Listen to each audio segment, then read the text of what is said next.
चलो नमस्कार मित्रों, આપણે ચેપ્ટર નંબર 9 માં અભ્યાસ કરી રહ્યા છે અને સોરી ચેપ્ટર નંબર 8 માં ચેપ્ટર નંબર 8 ભારતના રાજ્ય બંધારણનું ઘડતર અને તેના લક્ષણો અને અત્યાર સુધી આપણે એક સવાલનો અભ્યાસ કર્યો છે અને એ સવાલ ખૂબ જ મહત્વનો હતો। સવાલ તો બંધારણનો અર્થ આપી બંધારણના ઘડતરની પ્રક્રિયા વિશે માહિતી આપો।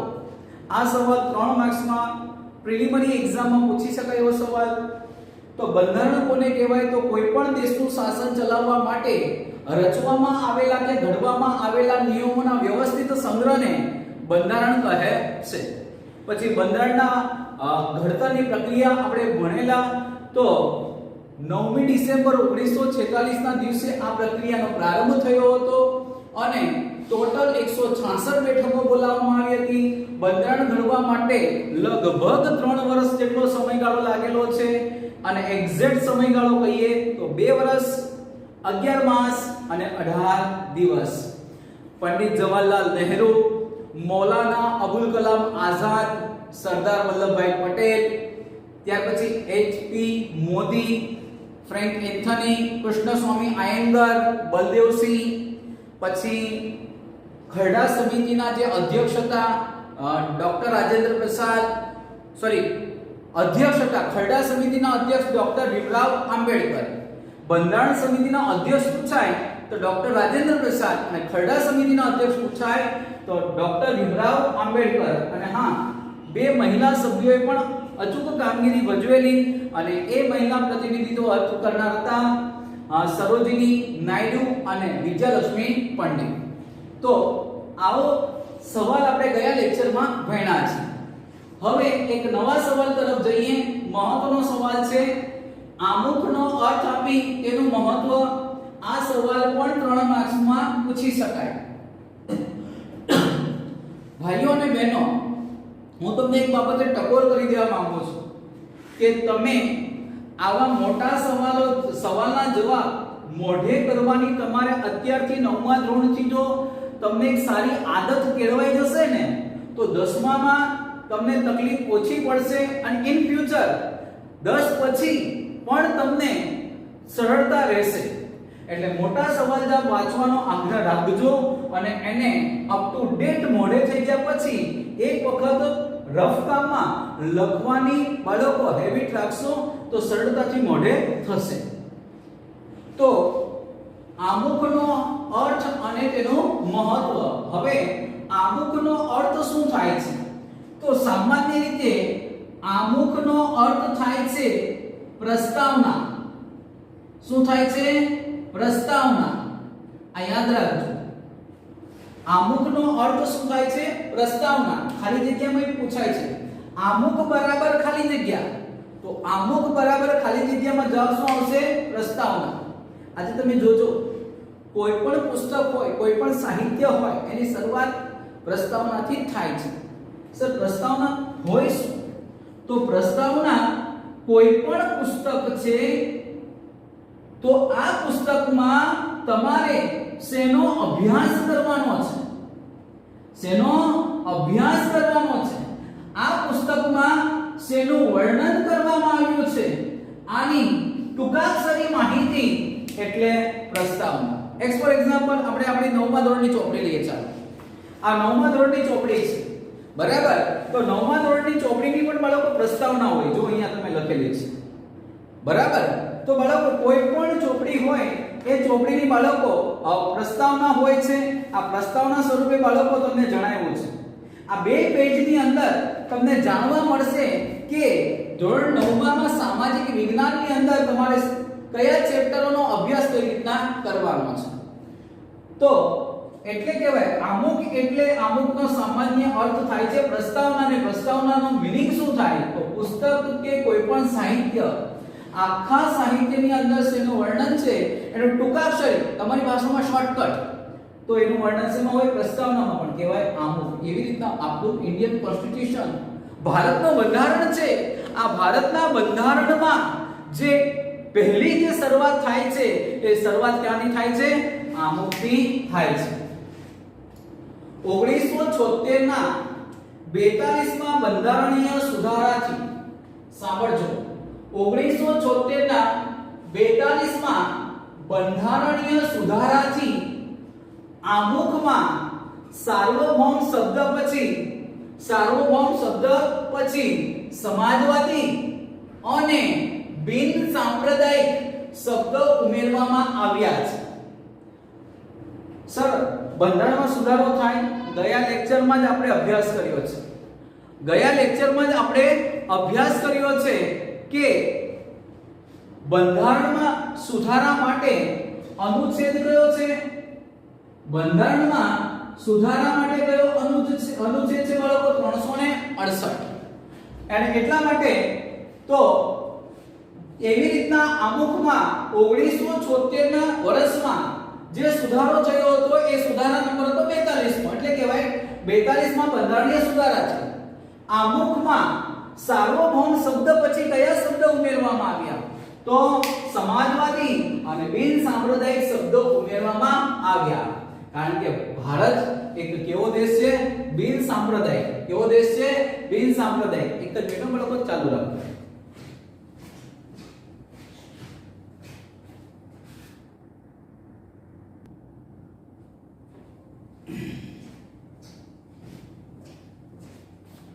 સોરી બાળકો, થોડું ડિસ્ટર્બન્સ થઈ ગયું હતું. કઈ વાત નહીં, ચાલો. તો સમાજવાદી અને બિન સાંપ્રદાયિક એવા શબ્દો ઉમેરવામાં આવ્યા. તેમજ રાષ્ટ્રીય એકતા અને રાષ્ટ્રીય અખંડિતતાનો પણ સમાવેશ કરવામાં આવ્યો. સર, રાષ્ટ્રીય એકતા તો ખ્યાલ છે કે દેશમાં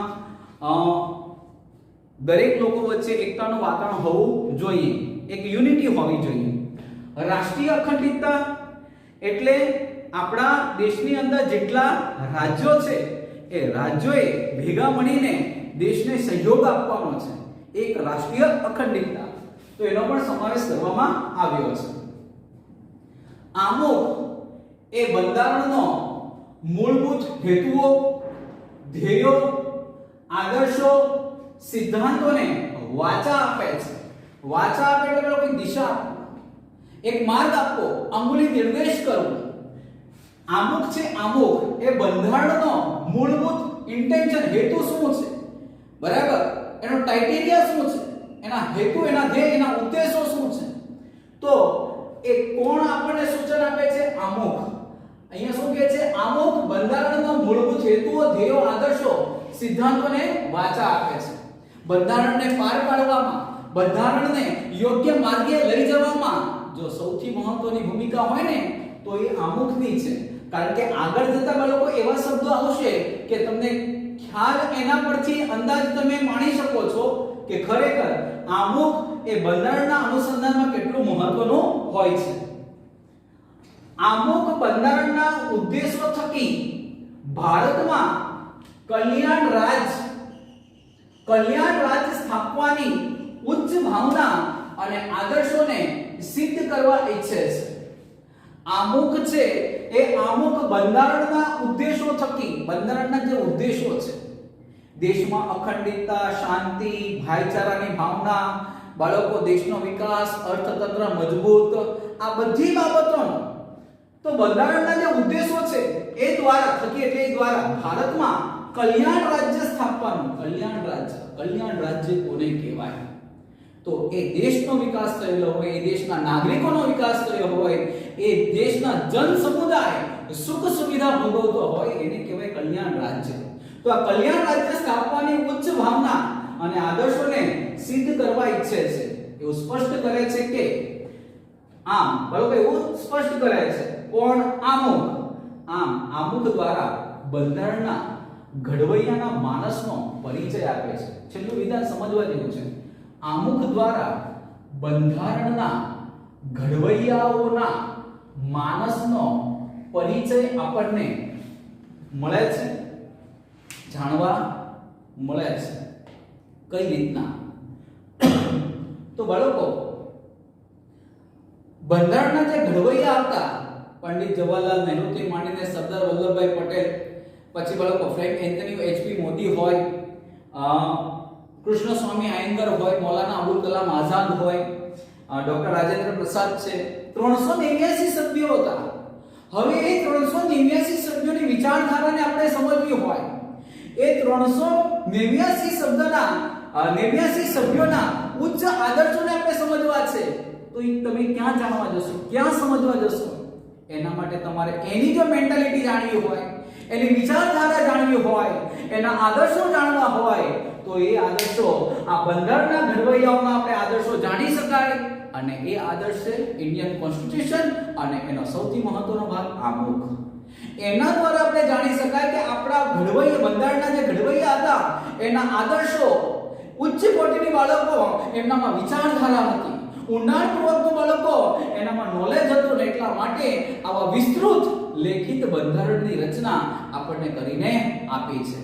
એ આપણને જાણવા મળે છે શેના દ્વારા? બંધારણ દ્વારા, બંધારણના આમુખ દ્વારા. કારણ કે એ ઘડેલું પડે છે બંધારણના ઘડવૈયાઓને. એ ઘડવૈયાઓની વિચારધારા શું હતી એ આના પરથી, આમુખ પરથી આપણે જાણી શકાય છે.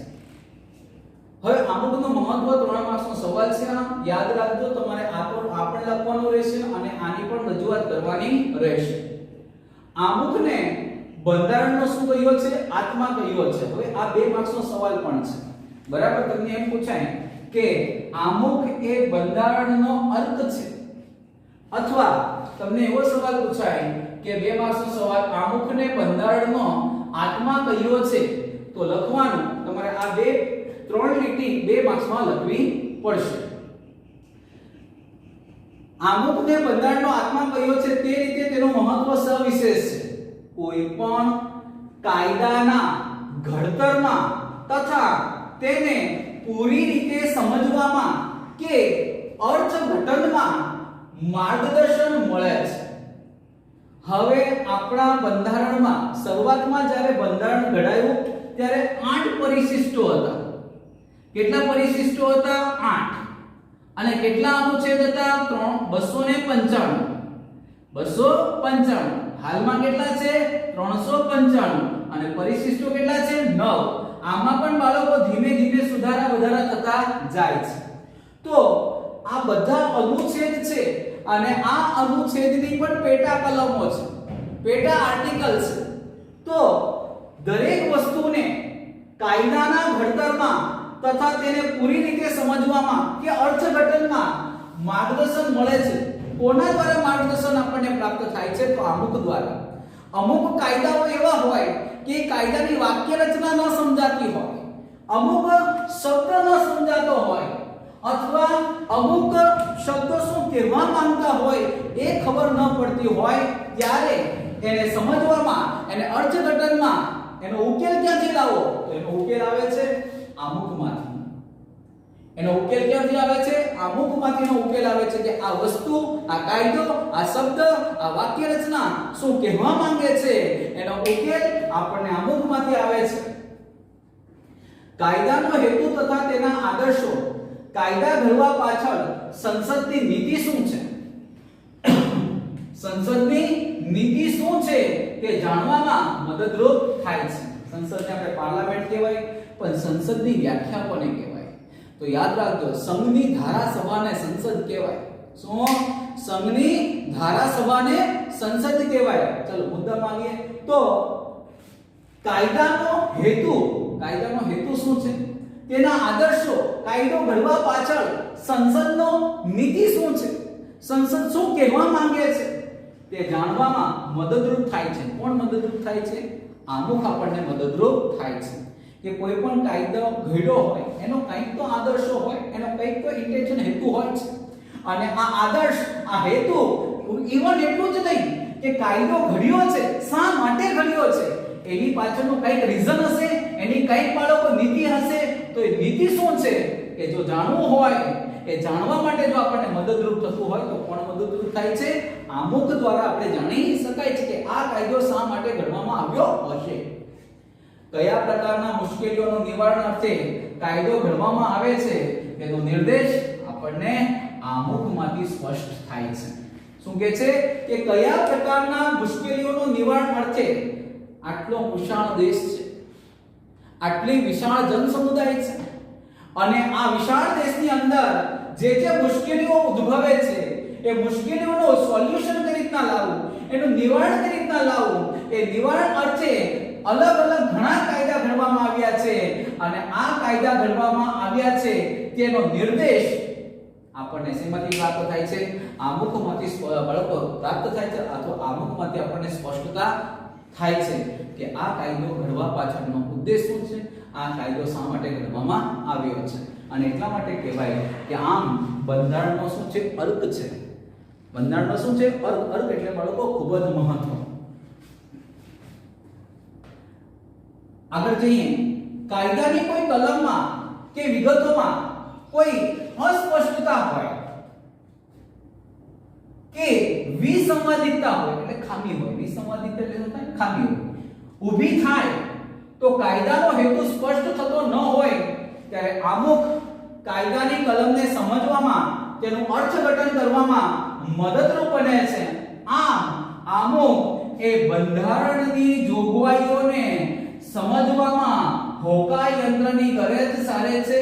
વેરી મોસ્ટ ટાઈપી સવાલ કે આમુખ એ બંધારણની જોગવાઈઓને સમજવામાં હોકા યંત્રની ગરજ સારે છે.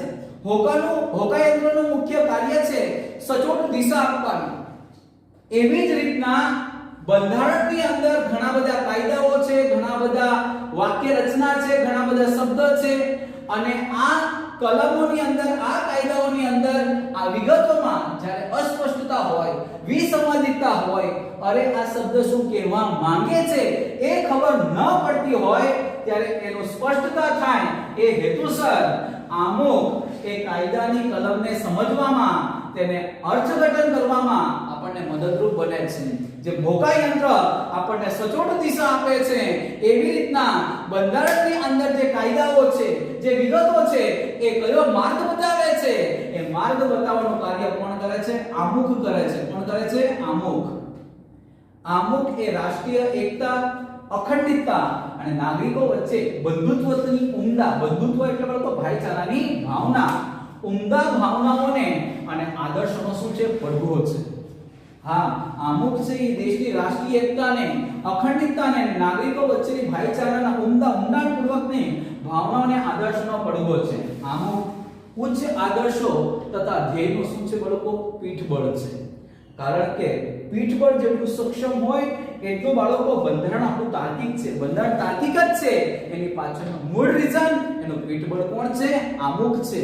કારણ કે બંધારણમાં કોઈ પણ પ્રકારની બાળકો વિસંવાદિતતા કે અસ્પષ્ટતા જણાય તો તરત જ એનું સોલ્યુશન મળી જાય છે.